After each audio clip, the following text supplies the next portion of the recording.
Greetings, this is your teacher Tara. Today I'm going to talk about renderings and how you need to create character body types and poses, not fashion-y ones.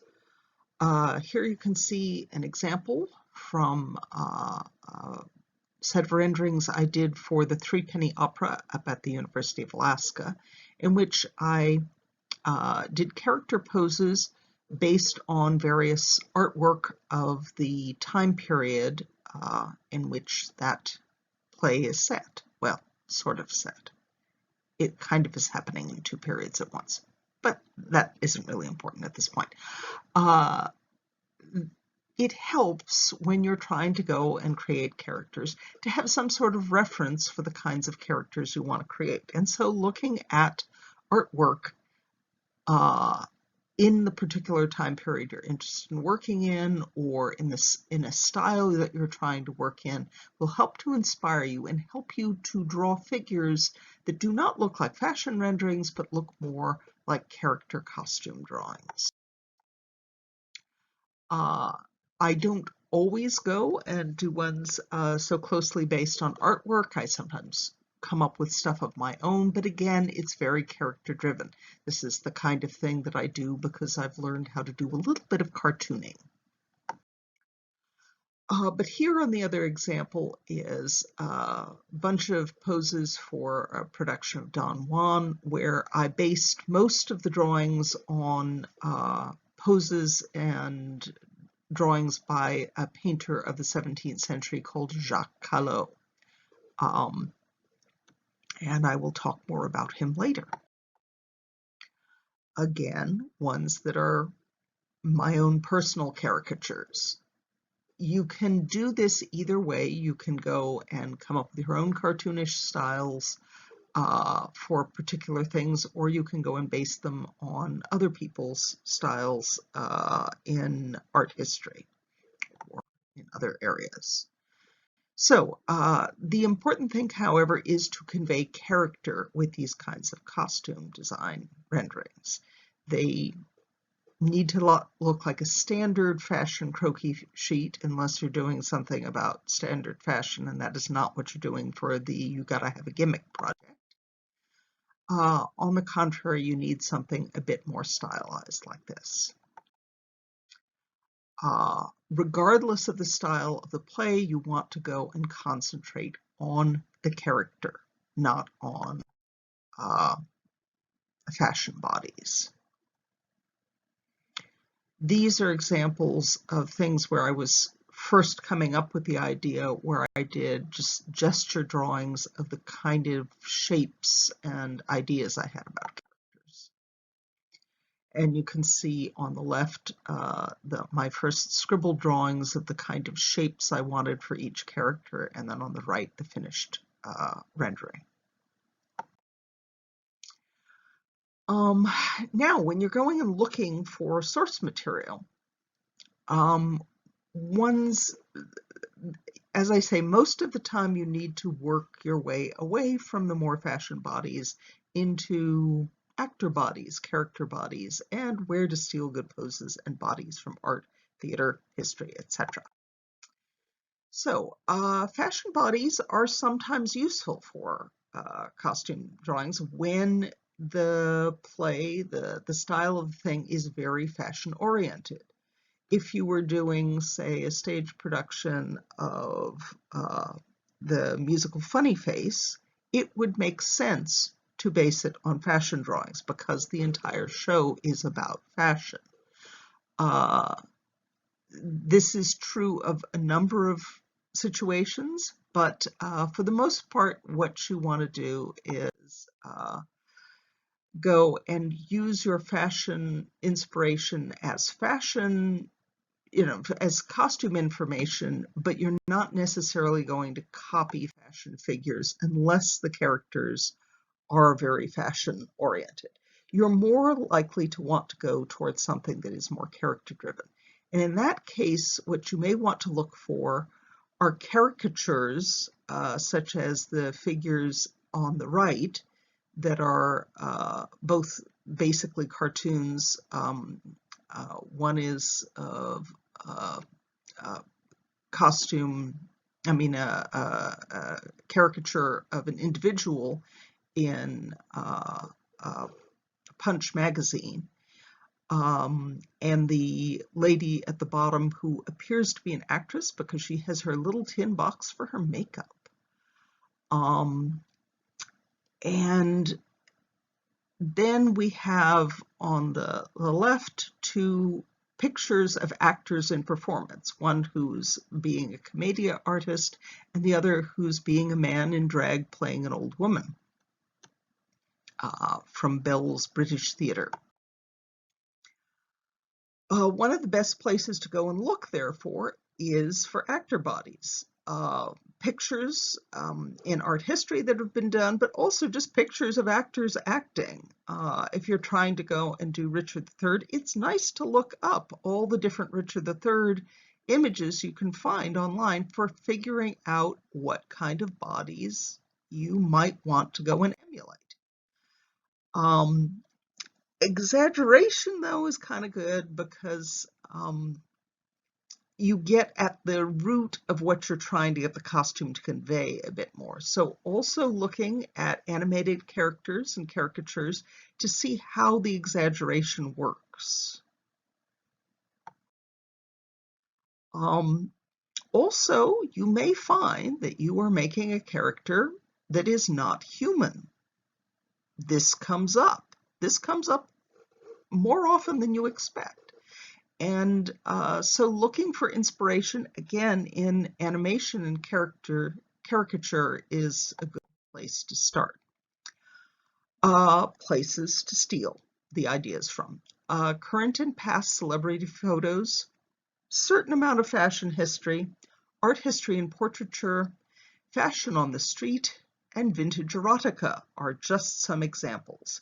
Here you can see a wonderful body, a wonderful pose, a wonderful figure that is taken out of a naughty postcard. It's much more evocative of a performance than it is of a little stick fashion body. So, caricatures like this, where you have political cartoons and things, you can find a lot of very extreme images that have that cartoonish style and that can get at the root of what you're trying to get to. You may also want to look for inspiration from the natural world, real people in street photos, and of course, art history. Theater history is also really good because there are historical pictures of actors all the way through time, and there's lots and lots of images based on those theater performances that again give you a notion of what it might be like for somebody who is doing more of an actor body and actor movement style than the standard croquis sheet that you might get. Also, art history is often influenced in different time periods by theater history and by reading Shakespeare. In this case, a bit from Richard III is in a late Victorian genre painting that basically is from a scene from the play Richard III. So back to that earlier thing, you want to go and look at things like illustrations of the Capitano in a book of French theater prints, a plate from Bell's British Theatre in 1797 of the man in drag as an old woman, William Holland's The Progress of a Woman of Pleasure in her stage as the actress, and the character of George Rowland Hill from Vanity Fair. Not Punch. Vanity Fair also has great cartoons. Genre paintings are really good because they tend to be very actorish. They have high amounts of character-driven things going on in them that are basically acting poses. And you can also find a lot more normal people than you do in fashion illustrations. Here we have Edwin Austin Abbey, who did the Richard III picture, and also in this case has done a picture of a scene from King Lear with the three daughters of Lear. And again, very much influenced by late 19th century theatrical style. Back to the earlier picture, but the bigger part of it, Edwin Austin Abbey, just wonderful Shakespeare pictures. And another one from a scene from one of the parts of Henry VI. I can't remember if it's one or two. Vanity Fair caricatures.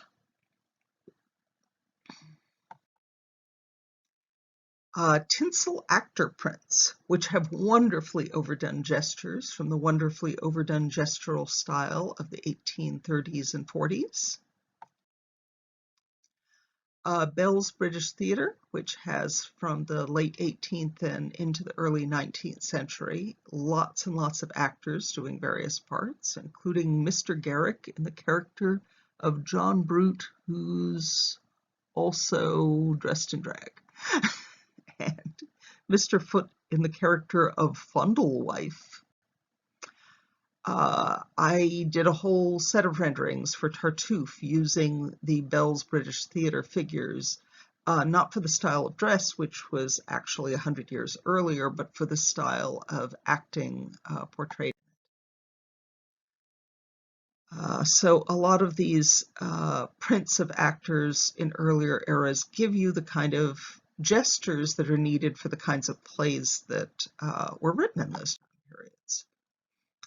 Here we have posters from late 19th and early 20th century theatrical things. Again, they have these very actorish poses.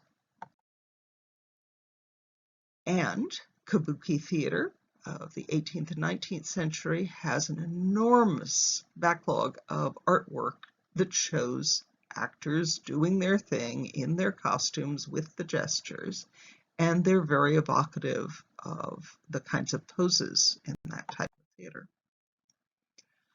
Here we have a group of different portraits of different actors in their most famous roles. And again, you can use that to get an idea of what a Lady Macbeth kind of pose might be, or a Richard III, and so forth. You also can look at photographs of performances in the past and, well, recent past as well. Seeing how a role has been performed and costumed in the past not only tells you things about character, can also really yield good poses. You can see varieties of, these are all Richard III's of different sorts.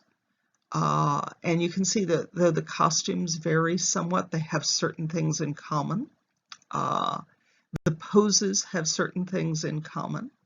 And this lets you know of what kind of thing that you can put into a pose and have it work for that kind of a character. Popular touring Italian Commedia dell'arte costumes were painted and engraved by Jacques Callot, so when you're doing Commedia stuff, there's a lot of good material to work from there. Many of the stock characters, the most well-known illustrations of, are by Jacques Callot, and you kind of have to show a little bit of an awareness of those stock character pictures when you are doing your rendering, because the pose is actually part of the character. And this applies to a whole series of Commedia dell'arte ones. Callot, besides doing a lot of Commedia things, he also observed the dress and poses of people in his time period of all sorts of classes. He had beggars, provincial nobles, he did a whole series of them, military officers, soldier turned beggar, peasants, soldiers, so on. Now, here you can see some examples of shows that I've rendered where I've used inspiration from various artists. The ones in the lower left were inspired by Jacques Callot. The ones up on the left, I borrowed the bodies, though not usually the costumes, from Aubrey Beardsley, both from his drawings for the book of Lysistrata, or rather a book with Lysistrata illustrations in it, and from some of his other work, but mainly Lysistrata. And then the ones on the right, you can see, though the costumes are in 17th century style, the style of the prints is taken from Bell's British Theatre that has a similar acting style used in it. Now, given that You've Gotta Have a Gimmick is set in the late 1920s, early 1930s burlesque world, the painter you might be most interested in is someone called Reginald Marsh. Reginald Marsh did lots and lots and lots of paintings of burlesque, of Coney Island, of the Savoy Ballroom, and all sorts of things in the general area in and around New York City of the, shall we say, more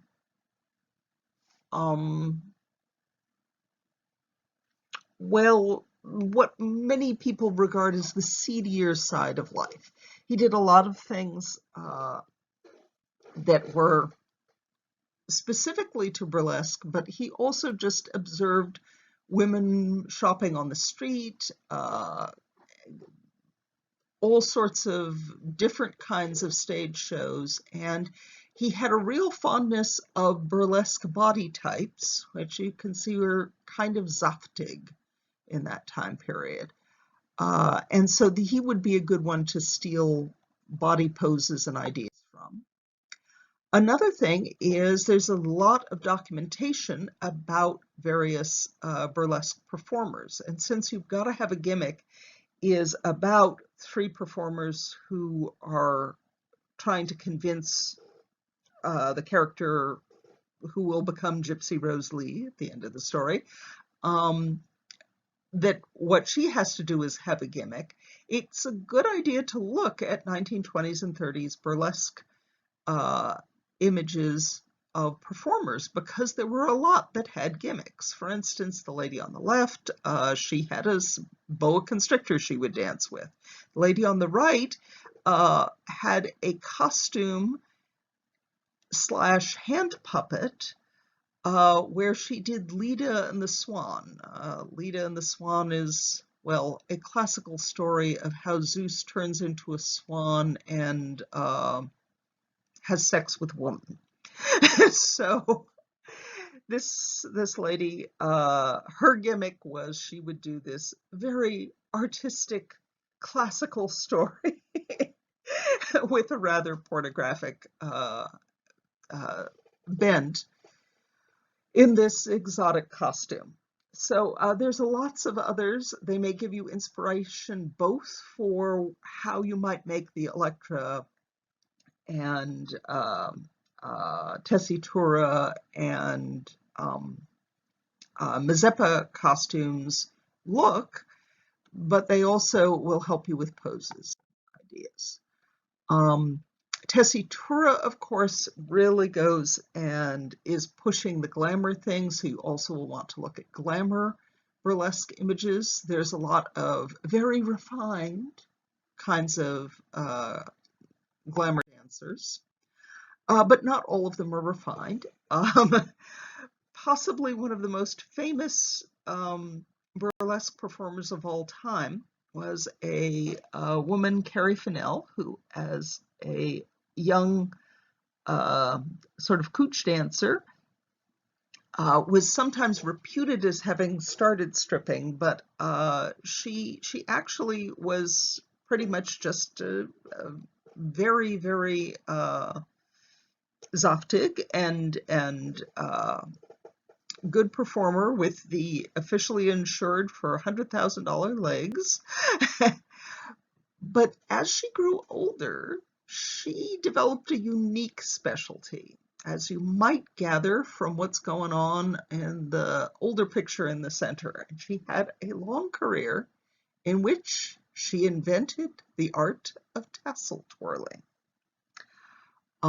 There's some very wonderful descriptions of this sort of thing, of how she did it, and she taught it to younger performers, and the art of tassel twirling comes from her. So her gimmick was exceptional and propelled her where she was one of the first union presidents of the Actors and Other Performers Guild. So she and Ronald Reagan were both president at different times of the same union. So what you want to do is you want to go and find images from somewhere for you've got to have gimmick drawings that will be inspirational for your drawing the figures. I suggest that you go towards 1920s and 1930s burlesque images, including paintings by Reginald Marsh, and trying to find photographs of girls and women who had gimmicks, and ones that were glamour girls like Tessitura. And by doing this, I think you will find a lot of good imagery from which you can draw bodies that will seem suitable to your purposes. That is all.